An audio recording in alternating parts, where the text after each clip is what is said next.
A belief system is something that we all possess to some extent. We all have those thoughts about the way that the world works and the ways that it should. While some beliefs are easy to explain and justify, others are based entirely on faith. But throughout history, many people have learned that it isn't about what you believe at all. It's about what other people believe about you.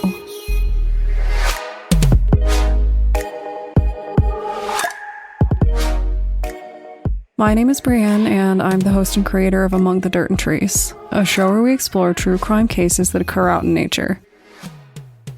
In today's episode, we're going to step away from the world that we know and into one where we'll suspend belief to address a crime that isn't a crime today in many places, but certainly was throughout history.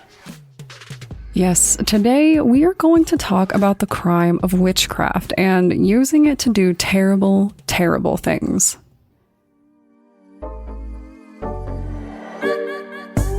Today's episode was recommended by Ghost, who was kind enough to contact me and share that I was not the only one interested in witches and magicians. So, we're going to talk about some famous witches in history and the crimes they were accused of, and, in some cases, sentenced for.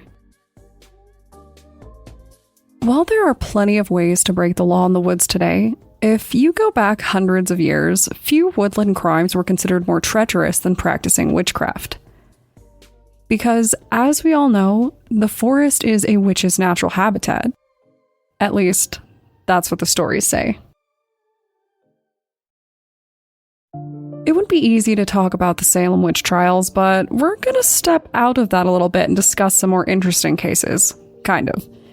Stories where witches were accused of wild crimes that would certainly be a feat indeed.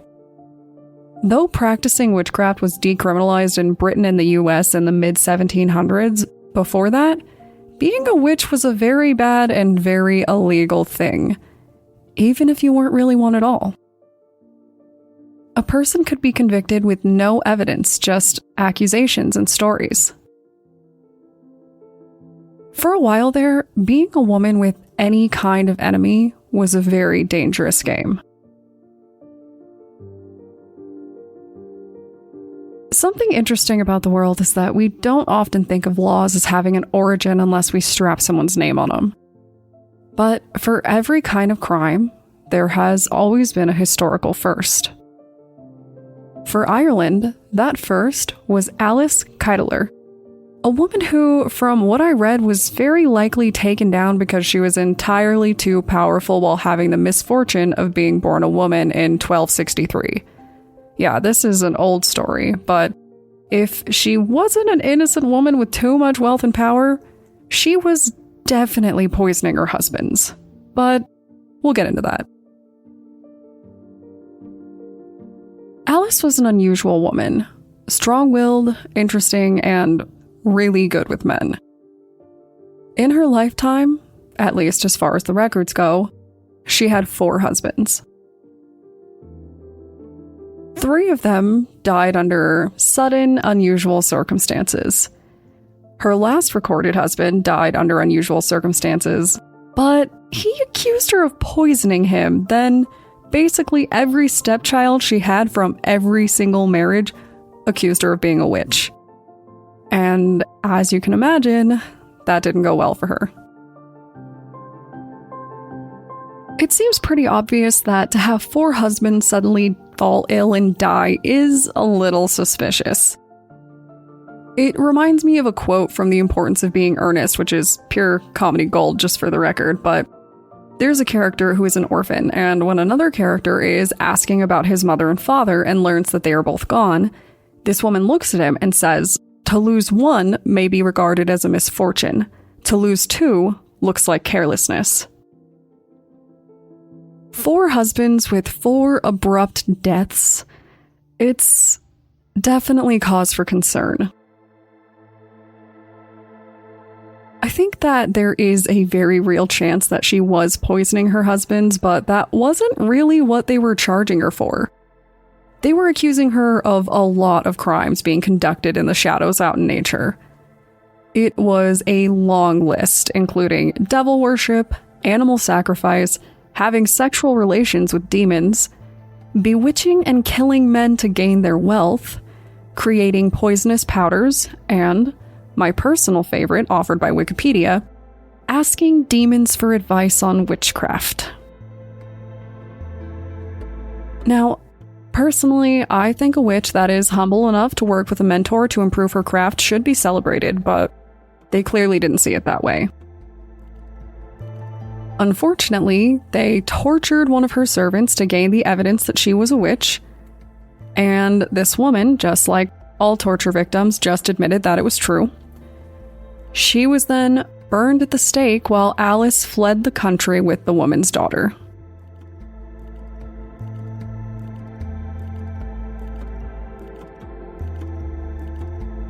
Alison Device was one woman listed in the not quite as famous Pendle Witch Trials.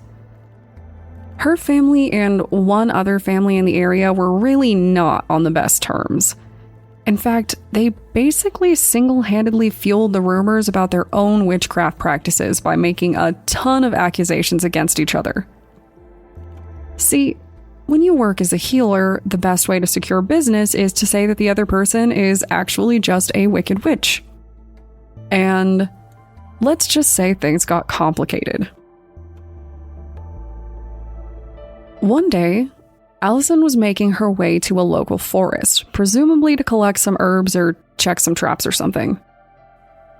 On her way, she came across a local peddler known as John Law. This was fortunate for Allison because he was selling pins, and apparently it was very well known that metal pins were quite useful for witchcraft. The stories vary about what happened, but two things seem very clear. She wanted the pins, and he did not want to give them to her. Some versions say that she was trying to get pins for free. Others say that he simply refused to sell them because he didn't want to aid in witchcraft or because it was too inconvenient to get him out of his bag. But they had a dispute. John did not give her the pins, and a few minutes later, he suffered a stroke. And this is where things get pretty interesting. You would assume that the Law family ran to the world crying witch, but that actually isn't the case. In reality, Allison was so convinced that her magical powers caused John Law's stroke that she actually confessed to the crime. When she got called in for questioning, she confessed to even more crimes. Nothing major, just like selling her soul to the devil and bewitching children and stuff. And because they were already figuring out one witch situation, the locals became interested in the other family too. And Allison saw an opportunity in this. If she was going down for being a witch, she wasn't going down alone. She made her own accusations against a member of the enemy family, accusing her of using witchcraft to murder innocent men and extort families for goods. In the end, both women confessed to using magic for evil purposes, and it really seems that they believed in their crimes. Surprisingly, I can't find any historical record of whether or not they were actually doing magic.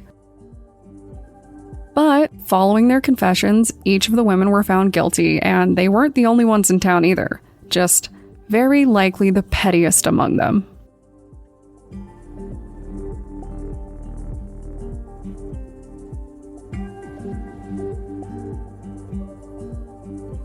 Now, I know that we said that we were going to focus on cases that weren't the Salem Witch Trials, but for this one, we need to talk about some crimes that were related to the Salem Witch Trials.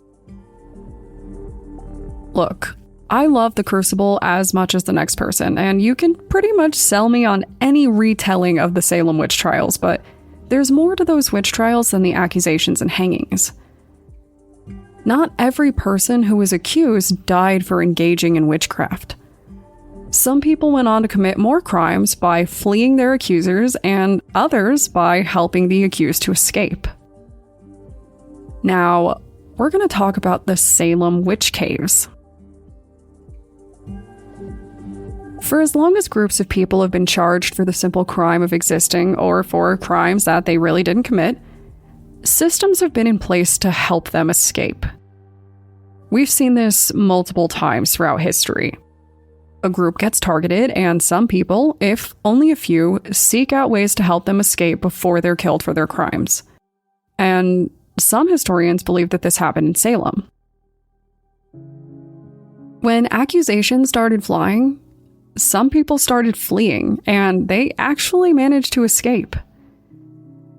Basically, they ran out into the woods and tucked themselves away in caves while they waited out the religious hysteria plaguing their towns.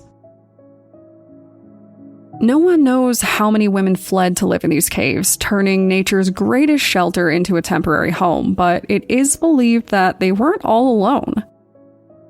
Sarah Bridges Clays, one of the accused, is believed to have escaped jail and then fled into the woods with her husband. We don't know how long these women and their loved ones stayed there, but we do know that they likely stayed there through the winter, and I have to assume that was really difficult. There's a good chance that many of them could have died, but I guess if your options are dying in a cave in the forest or dying after being tortured in front of your neighbors, it's a pretty easy choice to make.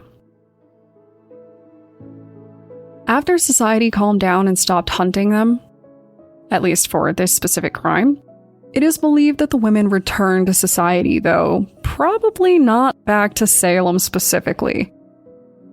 Even though their lives might no longer have been in danger legally, I have to assume that your hometown just doesn't hit the same after your neighbors have tortured you, killed your friends, and tried to kill you.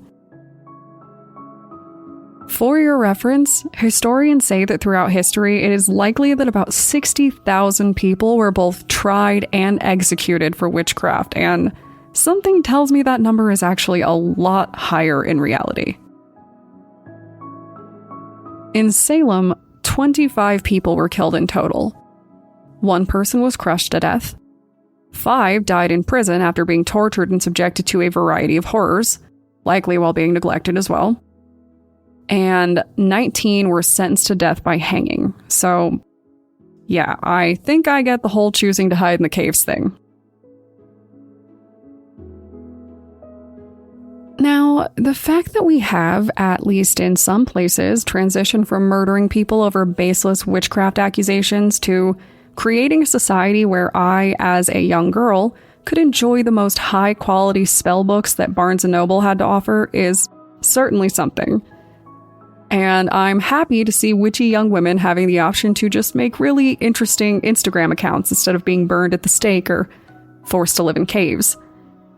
But a part of me will always hope that there is a little magic in the world, and I will always wonder if maybe, just maybe, there's a chance that a few of these people really did choose to use it for evil. Because if witches are real, you can guarantee that there are at least a few bad ones. So, if you want to discuss spooky spells, exciting enchantments, or perilous potions, feel free to contact me on Twitter or Instagram using the tag @thatpod. Thanks, guys.